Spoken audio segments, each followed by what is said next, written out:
Welcome to the many interpretations of Mapusaurus. Mapusaurus was a carcharodontisaurid that lived in the late Cretaceous of what is now Argentina, which is something that I state so that everybody has an understanding of where this animal is from and they have a good basis. Mapusaurus is one of the largest carcharodontisaurids, but not quite as large as something like Giganotosaurus. They had a length of around 10.2 to 12.6 meters or 33 to 41 feet and a weight of around 3 to 6 metric tons. So still overall very hefty. And there's really not a lot of media depictions out there. This is one of the most, I'd say, lesser known carcharodontisaurids in terms of media portrayals. But the ones that we do have are overall very interesting. So without further ado, let's get right into it. The first depiction of Mapusaurus is not Mapusaurus at all. It's an Allosaurus model.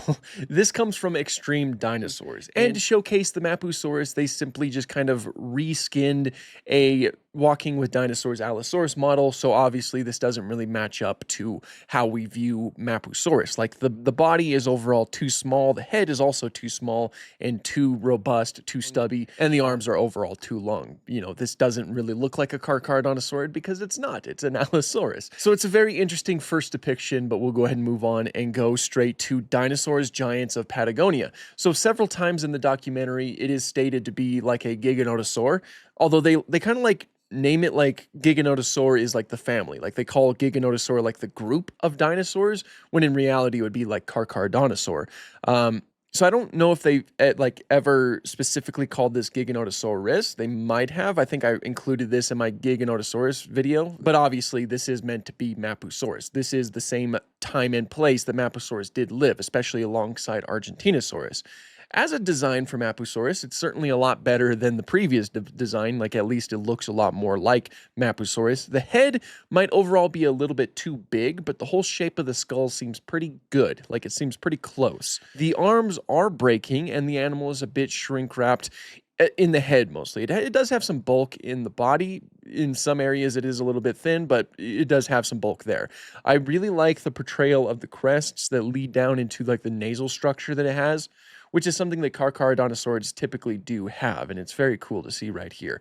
It also does lack lips, which makes sense given the time in which this came out. A lot of media portrayals did not give dinosaurs lips, and obviously it remains a debated topic. One interesting thing that I want to note is the fact that when these guys hatch, they are actually completely feathered. And as we see later in the documentary, as they grow, they start to lose those feathers. See, when it's a baby, completely feathered. As they become a little bit larger, it's like sparse feathers towards the back. And of course, they completely lose them as they're adults. That is one idea that a lot of people do certainly like. The idea that a lot of theropods would start off completely feathered when they hatch, but then lose them when they reach adulthood. Obviously, we don't really have any evidence to support it.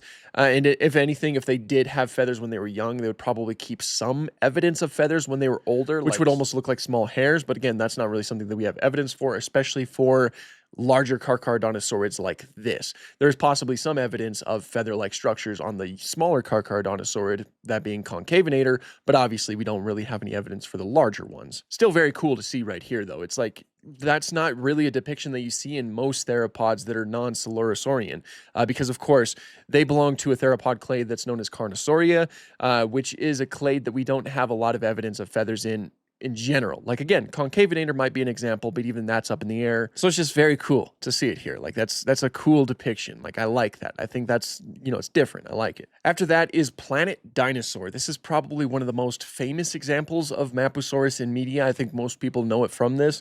This is certainly where I learned about it. The head shape looks a lot closer, although it might be a little bit too small here. Maybe not.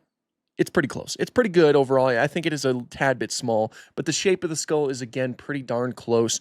It is a tad bit thin, but the arms are facing the proper way, and the arms do have the proper length as well. And it does seem to have like some, what might be osteoderms, either osteoderms or just enlarged scales on the back, which is not something that we have evidence for either. The colors on this are awesome, though. The colors are awesome, and I really like the quality of the CGI. Now, I also want to talk about a specific behavior that's shown off here. Well, two specific behaviors. That being group behavior, which I think that we saw in the previous documentary, and flesh grazing.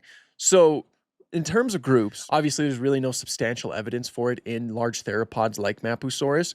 It's possible that they would create mobs similar to modern day Komodo dragons. And honestly, mobs are more likely in reptiles than actual coordinated pack hunting. And to take down larger prey items like Argentinosaurus, that might be the route that they would take. But even at that, they probably wouldn't even go for a fully grown adult, as that would be dangerous, because Argentinosaurus was huge, one of, if not the largest dinosaurs to ever exist.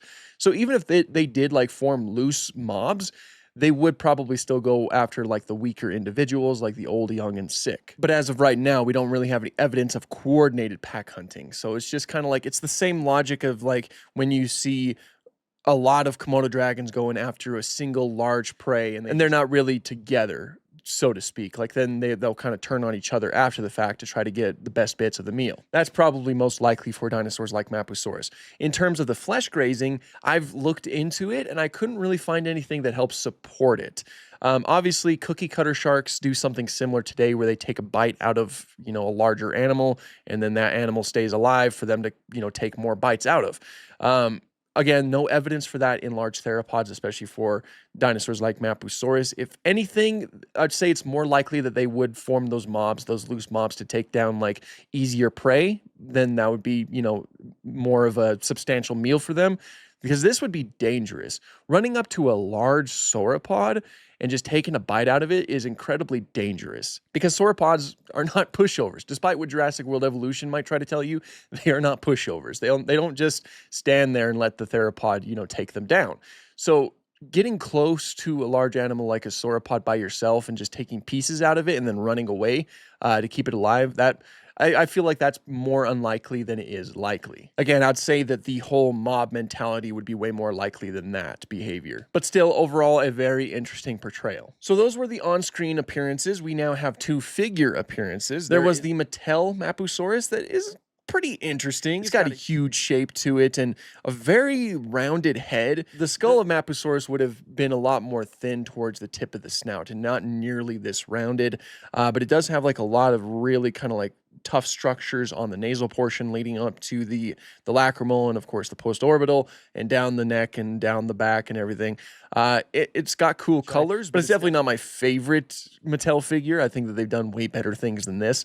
Then there's also the PNSO Mapusaurus, which I almost bought because look at it. Look how cool that thing looks. The whole shape is pretty much correct, which makes sense because PNSO typically does really good Carcharodontosaurids. I mean, look no further than their Tyranotitan. The Carcharodontosaurids from PNSO overall have a very good quality to them, and I think that Mila, that's the name of the model, is a really good example of that. Like it just has the whole correct head shape. It's got a lot of really good detail, and the whole body and everything looks really, really good. So that's a fantastic one. I might still get it in the future because I've kind of been on like a little bit of a roll of getting Carcharodontosaurids. Like I have this, I have this, I have that, and I have a concavinator on the back shelf. You could see it right there. I don't know why I've been getting so many Carcharodontosaurids, but yeah, I have been. And then after that, there is Dinosaur World Mobile, which is of course a game that I have not played, but this model looks really good. Similar to the PNSO model, this kind of captures everything that you would expect to be captured for a dinosaur like Mapusaurus. It's got the proper Carcharodontosaurid skull shape, and it's got a lot of bulk in the body, relatively short arms with 3 fingers, and yeah, it's a good one. No complaints, really. It captures the animal very well. So yeah, those are some of the depictions of Mapusaurus. Like I said, not a lot, and there might be some out there that I don't know about. If there are, be sure to let me and everybody else know about them down below. We would love to hear them. But that is pretty much all I have for this one. Thank you guys so much for watching, and have an awesome day.